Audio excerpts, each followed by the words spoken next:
سەبارەت بە سەردانەکەی هاکان فیدان بۆ عێراق و هەرێمی کوردستان و کۆبنەوەی لەگەڵ سەرۆکوەزیرانی عێراق و پاشان کەمێکی دیکەش دەگاتە هەولێر و لەگەڵ بەرپرسانی باڵای هەرێم کۆ دەبێتەوە گفتوگۆ لەگەڵ بەڕێز زانا تۆفیق چاودێری سیاسی لە سودوی کوردستان 24 لە سلێمانیەوە لەگەڵمان دەبێت گفتوگۆی لەگەڵ دەکەین. بەڕێز زانا سڵاوت لێبێت، ئەم سەردانی هاکان فیدان چۆن دەبینن؟ بەڵێ پێشکی سپاس بۆ بەڕێزێ. دیارە سەردانەکەی هاکانفیکان لە هەلومەرجێکی سیاسی زۆر گرنگایە و عێراق وەکو دەوڵەتی عێراقی بە کۆمەڵێک گۆڕانکاری سیاسی گەورەدا تێدەپەڕێت بە تایبەتی لە دوای وەرگرتنی حەقیبەی ماوڵین ئەنجومەنی وەزیرانە لایەن ماوڵین سوودانیەوە و پەیوەندیەکانی هەم هەرێمی کوردستان و لەگەڵ حکوومەتی عێراقیدا ئەمانە کۆمەڵێک پرزگەلێکی گرنگن و گەورن کە لە سەردانەکەی وەزیری دەرەوەی تورکیادا ئەم جارە لەگەڵ هەم حکوومەتی عێراقیدا و لەگەڵ هەرێمی کوردستانە تاوت و یەکرێ. بەڵام ئێمە گرنگە بۆ شرۆڤەکردنی سەردانەکەی هاکانفیکان لەسەر چەند تەوەریەک یا لەسەر چەند بوعدێکی سیاسی گرنگ قسەی لەسەر بکەین. یەکێک لە بوعدە گرنگەکان بریتیە لە با بڵێین لە دوایەوەی کە هاکانفیکان بوو بە وەزیری دەرەوەی دەوڵەتی تورکیا، ئەمە یەکەم سەردانێتی کە دێتە با بڵێین دێتە عێراق و لە ناو با بڵێین ئەجندە سیاسەکەیدا چەند لە ناو حەقیبە سیاسەکەیدا چەند بابەتێکی گرنگی سیاسی دا. یەکێک لەوانە بریتیە لە مەسەلەی قەرەبووی با بڵێین حکوومەتی عێراقی کە لە دادگای پاریس بڕیارە کە زیاتر لە ملیارێک و 500 ملیۆن دۆلار قەرەبوو بداتەوە بە دەوڵەتی عێراقی. ئەم بابەتە بۆتە بابەتێکی میحوەری لە سەردانەکەیدا. لە بەرامبەر ئەوەشدا هاکانفیکان و دەوڵەتی تورکیا دەیانێت مەسەلەی ئاو مەسەلەی با بڵێین وەکو کارتێکی فشار لە بەرامبەر ئەو دۆسیەدا بەکاری بێنن و جگەل لەوەش مەسەلەی هاتنی کۆمپانیاکانی دەوڵەتی تورکیادا بۆ عێراق و بۆ هەرێمی کوردستان. دیارە چەقی سیاسی هەرێمی کوردستان دەوڵەتی تورکیا دەیانەوێت وەکو مەمەڕێکی سیاسی بەهێزی بازرگانی بەکاری بێنن بۆ کۆمپانیاکانی خۆیان و وەگواستنەوەی کۆمپانیاکان و کاری کۆمپانیاکانیان بۆ شارەکانی ناوەڕاستی عێراق و لێشەوە هەوڵی ئەوە بدەن با بڵێن کۆمپانیاکانی دەوڵەتی تورکیا بەشداریکی کاریگەریان هەبێت لە دروستکردنی پرۆژەیەکی بازرگانی کە بڕیارە لە شاری بەسڕەدا دروست بکرێت و ببێتە پردی بازرگانی نێوان عێراق و دەوڵەتی کەندا و تورکیا دەوێت پشکێکی گەورەی بەرکەوێت. کۆمپانیا بازرگانەکانی دەوڵەتی تورکیا دەیانەوێت بەشداریەکی باشیان هەبێت لەو ئەم پشکە گەورەی بەردەکەوێت تورکیا بە ڕێکەوتن لەگەڵ عێراق لە شاری بەسڕا بەتە لە بەرامبەردا عێراق کۆمەڵێک داواکاری یەکێک لەوانە پشتی عێراق لە ئاوی دزلە و فرات کە ئێستا عێراق بە دۆخێکی نەهەمواردا ڕەت دەبێت. وشکە ساڵی تەنگی پێ هەڵچنیوە وشکبوونی بیرەکان کۆمەڵێک هۆڕ و بەنداوەکان ئەمانە هەمووی وشک بوون. ئەم داوایی عێراق جێبەجێ دەکات لە پێناو بەرژەوەندەکانی خۆی تورکیا چۆنە؟ خۆی لە واقع خۆ دەزانی سیاست بریتە لە بەرژەوەندی و پاراستنی بەرژەوەندەکان. لەناو بەرژەوەندەکانە پاراستنی بەرژەوەندەکانی ئەو دوولایەنە سیاسی کە دەیانەوێت ڕێکەوتن لەگەڵ یەکتریا بکەن.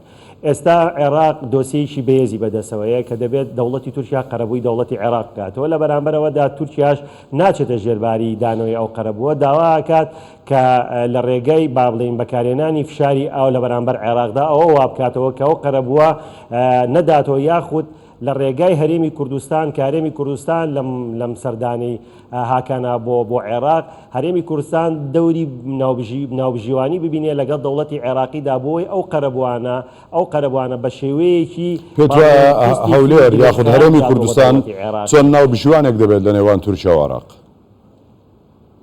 چی دەکات؟ طبعا هەرێمی کوردستان ئەمە جێگای خۆشببختیە. ئێمە وەکو چوارچەوەی یا قوارەی هەرێمی کوردستان لە ڕووی جیۆسیاسیەکەیەوە جێگایشی گرنگە و تورکیا ئەم شوێنە بە شوێنێکی استراتیجی گرنگی بازرگانی بۆ خۆی دەبینێتەوە، چونکە لە ماوەی ڕابردوودا هەرێمی کوردستان لەگەڵ دەوڵەتی تورکیادا کۆمەڵی ڕێکەوتنی بازرگانی گرنگیان هەبووە. هەرێمی کوردستان دەتوانێت ئەمە وەکو کارتێکی فشار لە بەرامبەر دەوڵەتی عێراقیدا بەکارمێنێت، هەم وەکو لایەنێکی ناوبژی کرد لەم دۆسیەدا دەوری گرنگ بمینێ و هەرێمی کوردستانیش ئێستا لەگەڵ حکوومەتی عێراقیدا لە کۆمەڵێک بابەتی سیاسی و با بڵێن کۆمەڵێک ئارەنگاری سیاسی گرنگە. هەرێمی کوردستان دەتوانێت لە هەردوو لایەنەکەتا بەرژەوەندی هەرێمی کوردستان بپارێزێ، هەم ببێتە لایەنێکی خێر بۆ چارەسەرکردنی با بڵێن کێشەکانی لەگەڵ دەوڵەتی عێراقیدا و هەم لەگەڵ دەوڵەتی تورکیاشا دەتوانێت هەنێ با بڵێن پشی بازرگانی گرنگیش بەر هەرێمی کوردستان بکرێت. من پێم وایە بەڵێ هەرێمی کوردستان جێگای بایەخێکی سیاسی گرنگە هەم بۆ دەوڵەتی عێراقی هەم بۆ دەوڵەتی تورکیا و دەتوانێت لەو چوارچێوەیەدا ڕۆڵێکی با بڵێن فاکتەرێکی گرنگ بێت بۆ چارەسەرکردنی کێشەکانی نێوان دەوڵەتی تورکیا و دەوڵەتی عێراقیدا. و خاڵێکی کە زۆر گرنگە دەمێ ئاماژەی پێ بدەم، ئەم با بڵێن ئەم حەقیبە سیاسی کە وەزیری دەروی تورکیا هاتووە تەنیا لایەنی با بڵێن بازرگانی نەگرتوێتەوە، بەشیشیان پەیوەندی بە لایەنی سیاسیەوە هەیە. هەموو سەردانێکی دەوڵەتی تورکیا کە دێتە عێراقیا دێتە هەرێمی کوردستان لایەنێکی محوەری مەسەلەی پەکەکەیە و هەوڵەدا لە ڕێگای بەکارهێنانی کارتی پەکەکەوە لەگەڵ دەوڵەتی عێراقیدا هەندێک کێشەی ناوخۆی دەوڵەتی تورکیا با بڵێن ئیسیرات بکاتە دەرەوەی خۆی. ئێستا بیرمان نەچێتەوە واقعێک لە ناو دەوڵەتی تورکیادا. تورکیا لە ڕووی با بڵێن اقتصادەوە اقتصادی دەوڵەتی تورکیا ڕووی لە داڕمانە ڕووی لە سەرۆ لێژبوونەوەیە و بەهای با بڵێن لیرەی تورکی ڕۆژ بە ڕۆژ ڕووی لە دابەزینە. تورکیا دەیەوێت لە ڕێگای بەکارهێنانی ئەم کارتانەوە بۆ وڵاتانی کە خاوەنی پێگەیەکی اقتصادی بەهێزن و خاوەنی با بڵێن وڵاتی بەکاردێنی تورکیا تێگەشتنی تۆ چۆنە؟ یەکێک لە سەردانەکەی یەکێکەوەی کە باسی دەکەی حەقیبە بەم شێوە ناوی دەبێت لە نێو جەنتا و حەقیبەکەی هاکان فیداندا بابەتی ئەمنی و بەرەنگاربوونەوەی تیرۆر و هەروە پرسی پەکەکە و ئەم بابەتانە گفتوگۆی لەسەر دەکرێت. ئەم بابەتە پێت وایە کە چۆن گفتوگۆی لەسەر کراوە تۆ وەکو کارتێک بەکاریدێنی کە تورکیا لە دەستێتی بەرامبەر بە عێراق بۆچی وەکو کارتێک وا تێگەیشتووی ئەم تێگەیشتنەت هەیە بۆ مەسەلەی پەکەکە و تورکیا بەرامبەر بە عێراق؟ بەڵێ خۆی نقطەیەکی گرنگەیە کە دەبێت زۆر بەڕاشکایی ئێمە قسەی لەسەر بکەین و با بڵێن بوعدە سیاسیەکانی لێک بدەینەوە. تەواجودی پەکەکە لە ناو دەوڵەتی عێراق و لە ناو هەرێمی کوردستانە تەواجودێکی واقعی هەیە و بووەتە خاڵی هەڕەشە بۆ سەر دەوڵەتی تورکیادا. بەپێی ئەو با بڵێن ئیتیفاقە نێودەوڵەتیانی کە لە بینی دوو دەوڵەتە دەکرێت نابێت هیچ دەوڵەتێک بۆ دەوڵەتەکەی دراوسێ بێتە لایەنێکی خەتەرناک یا لایەنێکی ترسناک یاخود داڵدەی کۆمەڵە گروپی با بڵێن چەگاری بداتوە دەعمی با بڵێن مادی بکە یا دەعمی عەسکەری بکات بۆ هەڕەشەکردن لە دەوڵەتەکەی دراوسەی خۆی.